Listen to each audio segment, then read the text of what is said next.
What's going on, everybody? Welcome back to another episode of Fantasy Basketball This Week, presented by District of Buckets. If you won your last week, make sure to comment down below GG's Easy Dubs every week. Every week we're getting dubs out here. If you lost your week, make sure to stay tuned because we got a lot of information that's going to help you out this week. Before we get into the action, make sure you're liking, subscribing, commenting anything basketball related. We love to talk to our people. But let's get right into it. Let's go. All right. Now for the weird back-to-back, the Thursday to Wednesday back-to-back.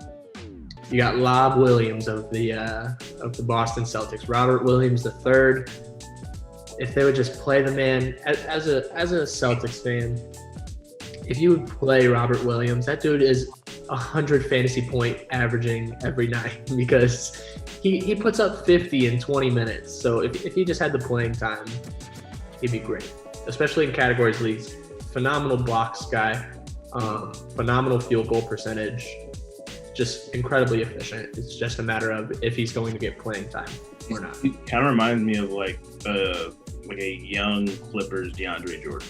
Yeah. They went to the same school too, so yeah.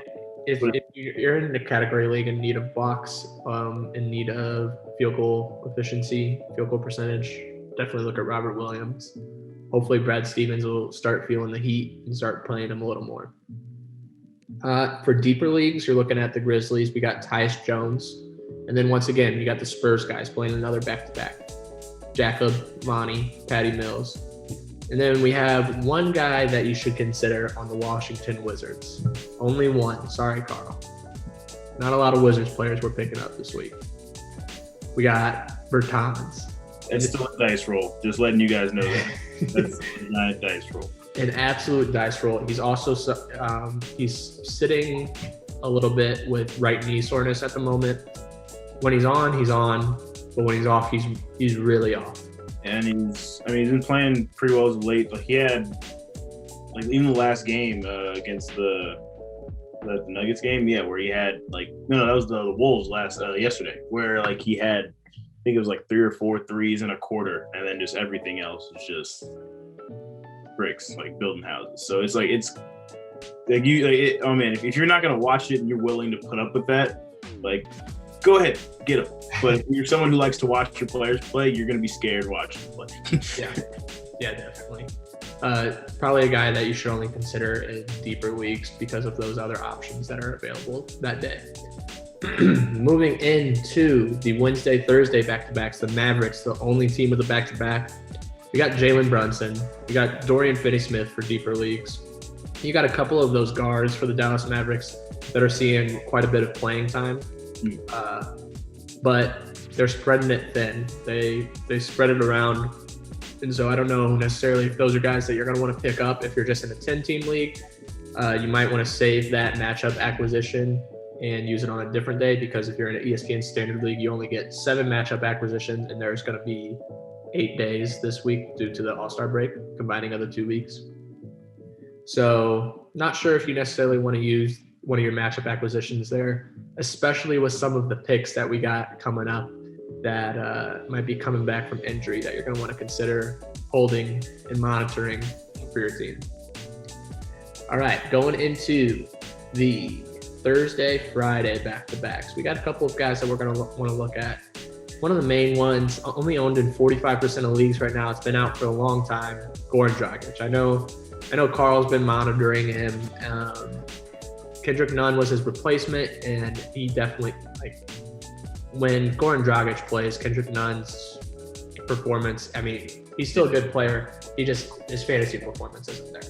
Yeah. So Dragach is an obvious pickup for one of those days. Might even consider grabbing him.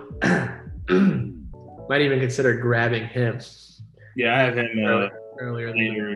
I have him later in the show. Yeah.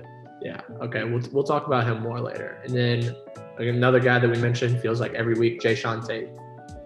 Still playing a ton of minutes. He had a bad game last game, but he's one of the guys on the Rockets that's playing a ton of minutes, especially with Wall and Oladipo, switching off, sitting back-to-backs.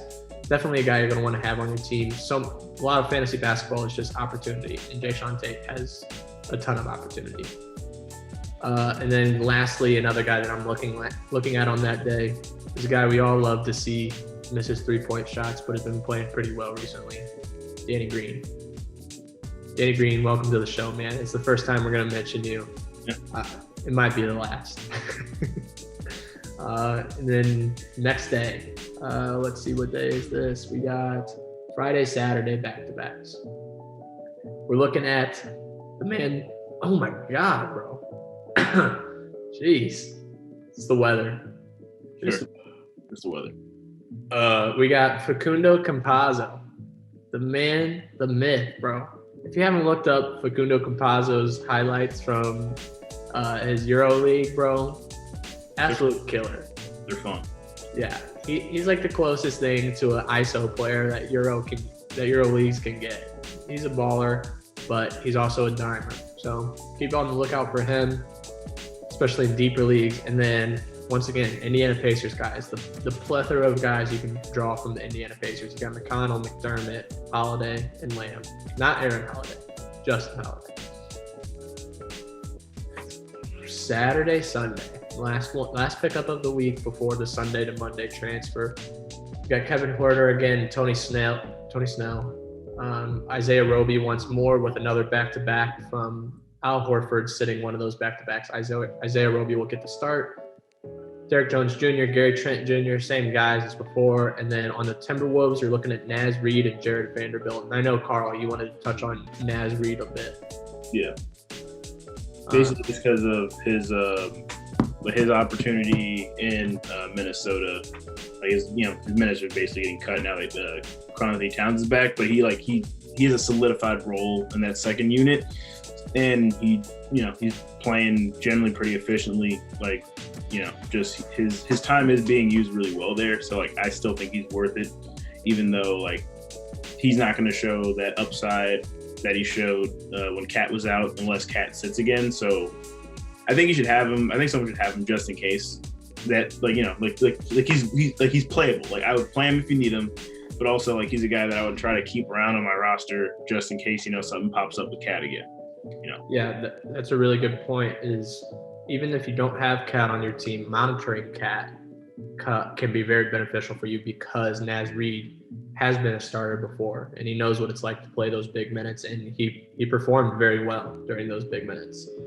And then Jared Vanderbilt is likely going to see an increase in opportunity now that Malik Beasley is suspended for 12 games.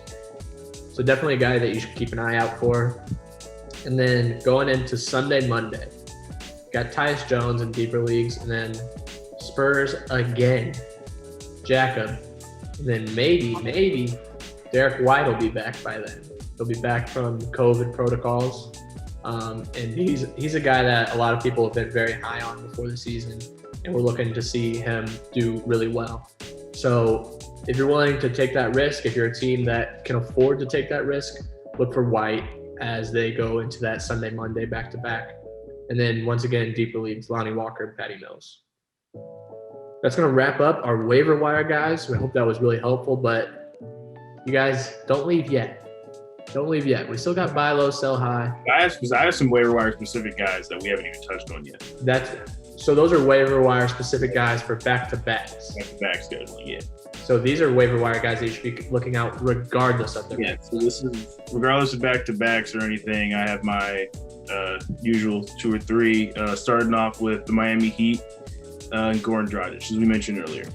So he's only owned in 47.4% of leagues, which makes sense because he's been out dealing with a lot. His last game he played 33 minutes and had 44 fantasy points. The Heat, to get to whatever level they want to, which is hopefully to try to compete in the Eastern Conference and get back to the championship and defend their crown in the East. He's honestly probably one of the most important pieces on that team, and he helps drive them offensively, and there's so much production that comes out of that on his end, and you want a piece of that if you can go grab Goran Dragic. If you're in a league where he's not owned, which is almost half of them, at least according to ESPN statistics, you should go out and try to get Goran Dragic. That's my first waiver wire selection of the day. Number 2, Shout out Civil Friends High School, Washington D.C. Josh Hart. Josh Hart is a guy that's doing pretty impressive things despite having a different role than I think I expected him to. So he's playing 28.4 minutes per game, and he's had pretty impressive rebounding numbers. Like he's averaging 7.4 rebounds per game at like that wing spot that he plays down there. And he's only owned in 22.2% of leagues. And he's a guy that has shown that he has a consistent role and plays a lot. And then he has a pretty good floor when it comes to rebounding and doing a lot of the other things on the court, that when he does have those scoring games, like it takes him to a nice level of, has a nice output for fantasy. So he's a guy that I would definitely try to pick up if you have the space to keep him on your roster. And then a guy that we mentioned earlier, among those Mavs guards, Jalen Brunson. Out of everyone who's not named Luka, it's a guard. I think Jalen Brunson is the guy you want to put on your team and potentially stay, because he's been generally more consistent. He's got a more consistent game, in my opinion, than a lot of the other guys that they have on that roster. So he's someone that I would pick up to at least maybe keep on my bench if you're that type of person who doesn't necessarily either have the time or you want to really make those daily acquisitions. Like those are a couple guys that I would say I would pick up and keep right now on my team. Yeah, those are definitely guys to keep an eye out on, especially like Jalen Brunson in deeper leagues, who's available in a lot of those leagues, is a guy that could be an up and comer. Definitely a guy you should look out with. Gordon Dragach is an obvious waiver wire guy. Like the Heat offense functions so much better with him in there. He might, the stats don't always show it, but the way he plays makes him like the centerpiece of the Heat offense. And honestly, he's great with steals too. So a good guy for category and points leagues. And then Josh Hart, 6'4" guard, averaging 7 rebounds a game, you said? Yeah, 7.4 boards. Off the bench. So, yeah, definitely guys you should be keeping a lookout for. That wraps up our waiver wire segment. And now we're going to move into buy low, sell high.